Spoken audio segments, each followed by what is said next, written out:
membahas tentang lease.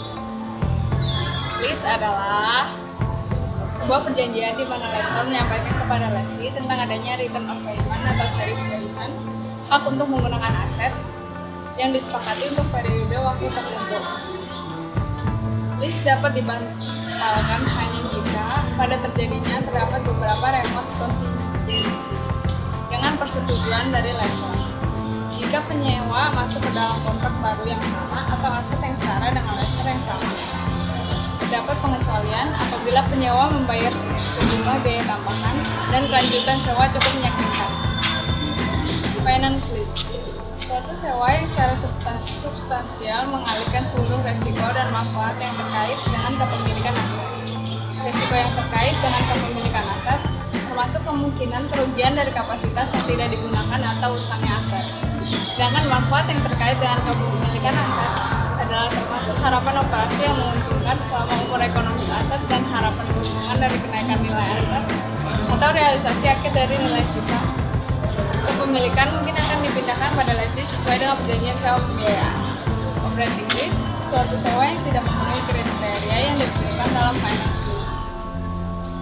Kriteria finance lease menurut IAS 17 mengatur bahwa secara substansial seluruh risiko atau manfaat kepemilikan dianggap telah dialihkan jika salah satu dari 5 kriteria berikut telah dipenuhi. Terdapat ketentuan transfer kepemilikan aset pada akhir masa sewa.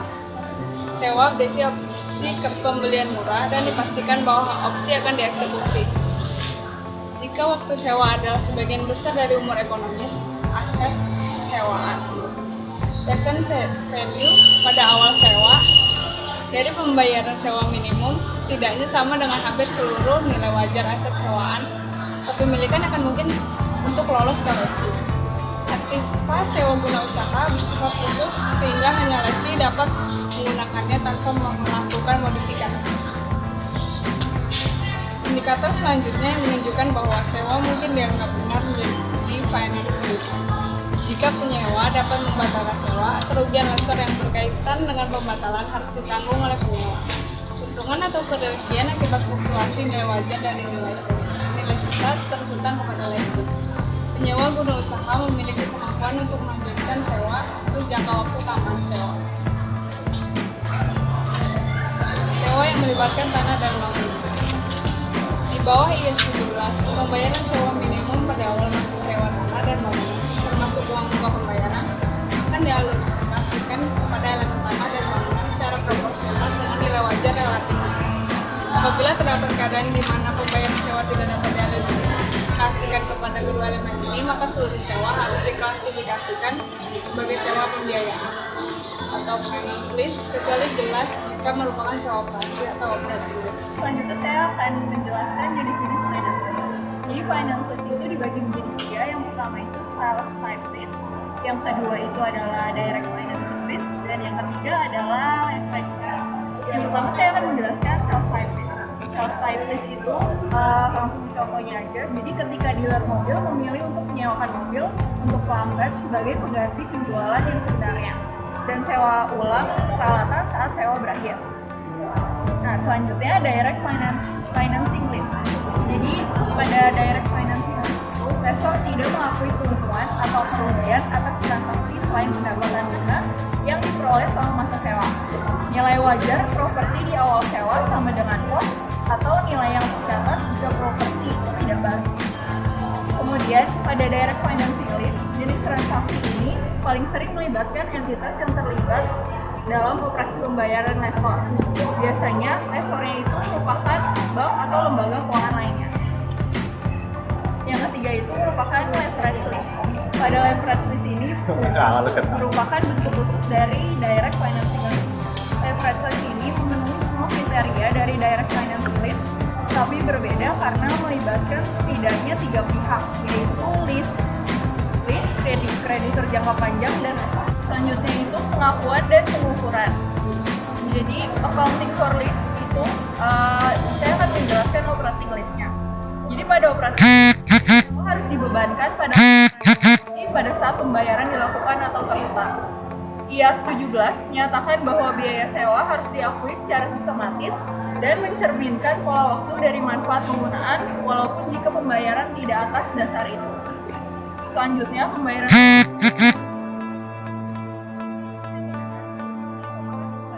periode adalah sama selama masa sewa dan pengakuan dari biaya sewa biasanya menggunakan dasar tersebut. Yang selanjutnya itu adalah finance lease. Jadi dalam sales type lease, laba awal sejalan dengan apa yang diterima produsen atau dealer diakui. Sedangkan direct finance lease tidak melakukan pengakuan keuntungan di awal.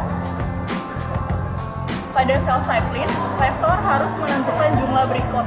Yang pertama itu gross investment.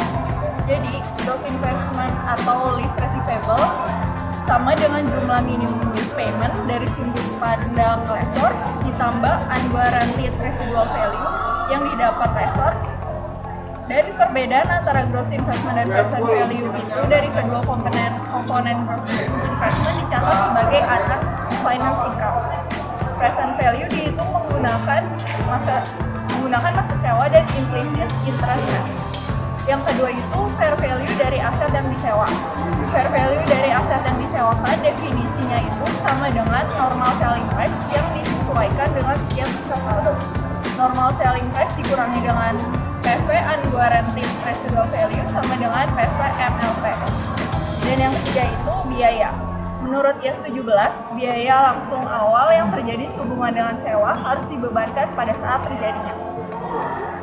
Dan yang selanjutnya, finance lease oleh produsen atau dealer lessor juga disebut sales type lease. Menghasilkan dua tipe pendapatan untuk lessor.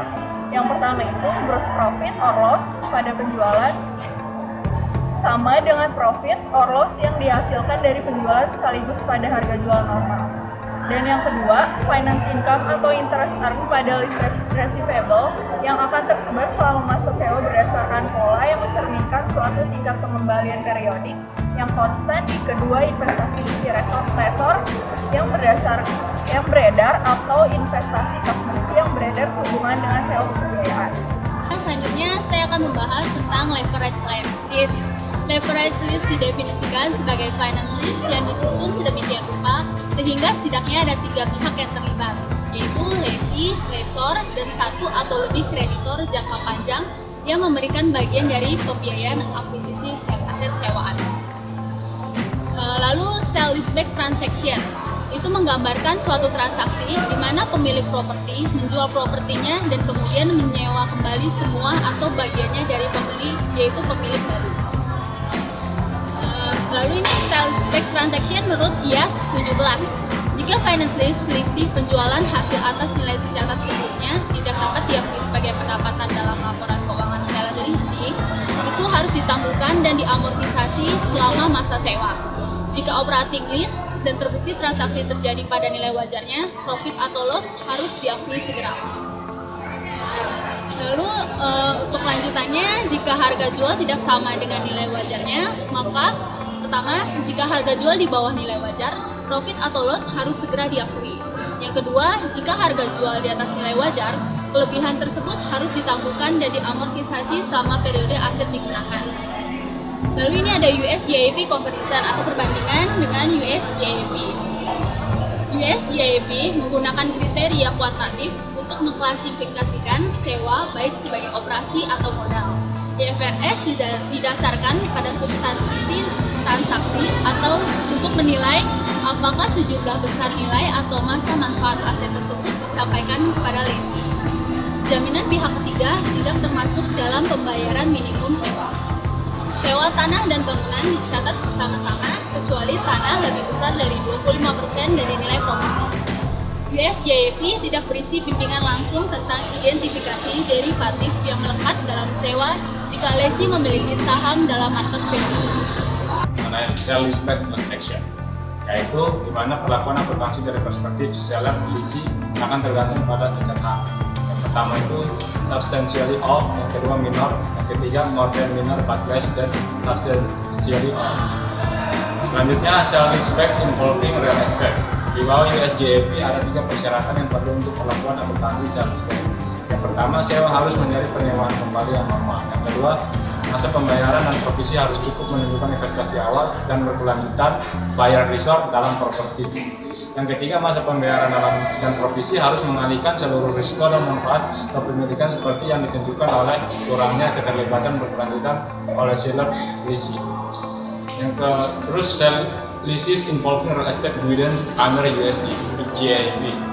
Penyewaan yang meliputi real estate dikategorikan menjadi 4 kelompok. Yang pertama, penyewaan yang meliputi hak tanah. 2. Penyewaan yang meliputi tanah dan bangunan. 3. Penyewaan yang meliputi real estate dan peralatan. 4. Penyewaan yang hanya meliputi sebagian bangunan. Penyewaan yang hanya meliputi tanah itu, cara mencatat dari bagian isinya itu adalah jika perjanjian sewa memenuhi kriteria untuk pengalihan kepemilikan atau beropsi untuk membeli atau dibilang kapitalis. Yang terus, jika perjanjian sewa tidak memenuhi kriteria pengalihan kepemilikan atau beropsi untuk membeli disebut operating lease. Selanjutnya, penyewaan yang hanya meliputi tanah, akuntansi leasehold, dari bagian leasehold yang akan melakukan pencatatan, yaitu jika sewa menimbulkan keuntungan dealer atau kerugian dan pengalihan kepemilikan sales type lease. Terus, jika sewa mengalihkan kepemilikan baik kolektibilitas dan kriteria ketidakpastian tidak material terpenuhi, direct financing atau leverage lease.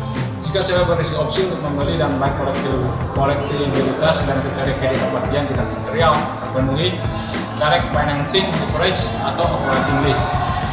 Jika sewa tidak memenuhi kolektibilitas dan atau kriteria ketidakpastian tidak material, maka disebut operating lease.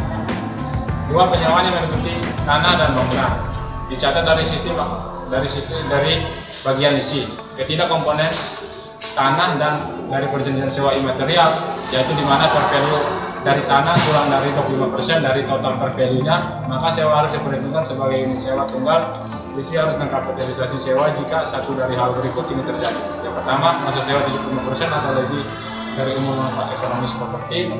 Yang kedua, present value pembayaran minimum sewa sama dengan 90% atau lebih dari fair value properti yang disewakan dikurangi kredit pajak leasehold. Jika tak satupun dari kriteria tersebut dipenuhi, single operating lease. Ketiga, komponen tanah dan perjanjian sewa material, fair value tanah lebih dari 25% dari total fair value-nya, komponen tanah dan bangunan harus dipisah. Sewa yang meliputi bangunan harus memenuhi baik 70% dari umur manfaat atau 90% dari nilai wajarnya. Ini diperlakukan sebagai kapitalis. Jika tidak, maka diperhitungkan sebagai operating lease. Penyewaan yang meliputi tanah dan bangunan dicatat oleh akuntansi leasehold. Jika sewa mengalihkan kepemilikan dan menimbulkan laba atau rugi, maka dicatat sales type lease. Jika sewa berisi opsi untuk membeli dan menimbulkan laba atau rugi, maka dicatat sebagai operating lease. Jika sewa berisi opsi untuk membeli, memenuhi baik kolektibilitas dan kriteria ketidakpastian, tidak material, tapi tidak menimbulkan laba atau rugi, maka dicatat sebagai financing lease atau leverage lease. Jika perjanjian sewa tidak mengalihkan kepemilikan serta tidak berisi opsi untuk membeli, maka leasehold harus mengikuti aturan yang sama dengan akuntansi lease untuk penyewaan meliputi tanah dan bangunan. Selanjutnya, penyewaan yang meliputi real estate dan peralatan. Ketika sewa real estate meliputi peralatan atau mesin, komponen peralatan harus dipisah dan dicatat sebagai perjanjian sewa terpisah oleh lessee maupun lessor. Lessee dan lessor harus menerapkan persyaratan kapitalisasi akuntansi sewa peralatan secara independen untuk sewa real estate. Dalam transaksi sale leaseback melibatkan real estate dengan peralatan. Peralatan dan tanah tidak dipisah. Selanjutnya, penyewaan yang hanya meliputi sebagian bangunan. Dicatat pertama kali oleh akuntansi lease. Jika fair value properti yang disewakan secara objektif ditentukan, lease harus mengikuti aturan dan perhitungan untuk sewa yang dijelaskan dalam penyewaan meliputi tanah dan bangunan. Jika fair value dari properti yang disewa tidak dapat ditentukan secara objektif, tetapi perjanjian memenuhi uji 75%, perkiraan umur ekonomis bangunan di mana lokasi yang disewa berada harus digunakan. Jika uji tersebut tidak terpenuhi, lessee memperhitungkannya sebagai operating lease. Dan selanjutnya dicatat oleh akuntansi lessor. Biaya dan fair value properti yang disewakan harus ditentukan secara objektif sebelum prosedur yang dijelaskan dalam penyewaan meliputi tanah dan bangunan ditetapkan. Jika tidak dapat ditentukan secara objektif, lessor memperhitungkan sebagai operating lease. Dan selanjutnya adalah termination of lease. Lessor dapat memindahkan investasi bersih yang tersisa dari buku dan catatan peralatan yang disewanya sebagai aset dengan biaya yang lebih rendah dari biaya aslinya. Nilai wajar sekarang atau nilai tercatat saat ini, jika sewa diklasifikasikan sebagai capital lease, lessee harus memindahkan kewajiban dan aset dari akunnya dan membebankan beberapa penyesuaian pada laba periode berjalan. Yang pertama itu adalah tentang renewal or existing leasing. Ada dua situasi dasar yang dispesifikasikan dalam US GAAP dalam hal ini. Yang pertama adalah pembaharuan yang terjadi dan membuat jaminan nilai sisa atau ketentuan pelanggaran yang tidak berlaku. Maksud di sini adalah tentang pembuatan adalah guaranteed value. Jadi lessor itu menjamin nilai sisa dari leasing. Yang kedua adalah perjanjian pembaharuan yang tidak dilakukan sebelumnya. Pembaharuan dilakukan dengan perjanjian baru. Leasing between related parties. Di sini adalah leasing yang dilakukan untuk untuk pihak-pihak yang berrelasi dari perusahaan. Sewa yang terjadi antara pihak-pihak yang punya hubungan secara langsung maupun yang tidak langsung, di mana terdapat tiga ketiga yang mempunyai ikatan secara tidak langsung dalam perjanjian sewa ini. Contohnya, perusahaan menjual kepada anaknya anak perusahaan. Nah, seperti itu adalah leasing between related parties. Accounting for leasing in business combination. Dalam melakukan pembukaan akuntansi pada perusahaan atau unit bisnis yang melakukan penggabungan usaha, terdapat dua metode pencatatan, metode pooling of interest dan metode purchase. Sale or assignment to the third parties non-recourse financing. Penjualan atau penyerahan dari suatu sewa atau pihak subjek properti pada sewa diawali catat sebagai sales type lease atau sewa guna usaha. Tidak mempengaruhi perlakuan akuntansi pada awal sewa. Ada dua keadaan di mana profit atau loss yang timbul dari penjualan atau penyerahan barang sewa ini tidak diakui. Yang pertama adalah ketika penjualan atau penyerahan antara pihak-pihak yang terkait menerapkan ketentuan yang disajikan di atas nama lease between related parties. Yang kedua adalah ketika penjualan atau penyerahan dengan jaminan profit or loss harus dicatat menggunakan standar US GAAP pada penjualan piutang dengan jaminan.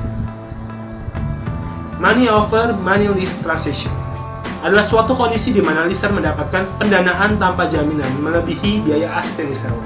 Apabila timbul hak untuk mengganti rugi dari transaksi ini, maka penyewaan dan pendanaan dicatat terpisah dan harus dikompensasikan secara masing-masing.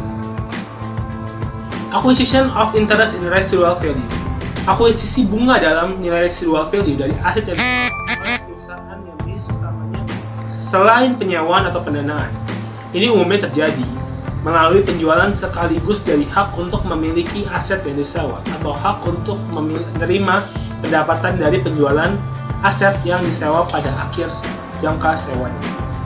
Accounting for a sublease. Situasi di mana lessee aslinya menawarkan penyewaan properti yang disewa kepada pihak lain dan lessee aslinya bertindak sebagai subleasor. Maksudnya di sini lessee menyewakan lagi kepada orang lain. Sifat dari situasi ini tidak mempengaruhi perjanjian sewa aslinya dan subleasor menahan kewajiban utamanya. Kita akan membahas tentang appendix yang berikutnya. Appendix yang ada di buku yaitu appendix D. Leveraged leasing under US GAAP. Sewa akan digolongkan sebagai leveraged leasing apabila suatu perjanjian sewa harus memenuhi persyaratan berikut dan lessor harus mencatat kredit pajak, investasi dan pencatatan digambarkan di bawah ini. Leasing memenuhi definisi dari sewa guna usaha yang pertama. Yang kedua, sewa harus melibatkan setidaknya tiga pihak utama. Siapa aja sih? Yang pertama adalah lessor, yang kedua adalah lessee, ketiga adalah kreditor jangka panjang, partisipan dalam hutang. Yang ketiga, pendanaan disediakan oleh kreditor tanpa jaminan sebagai kredit umum dari lessor yang cukup untuk menyediakan bagi lessor leverage yang besar. Yang terakhir, investasi bersih lessor menurun pada tahun-tahun awal dan meningkat pada tahun-tahun mendatang sampai dieliminasi. Kami Semoga bermanfaat. terima kasih.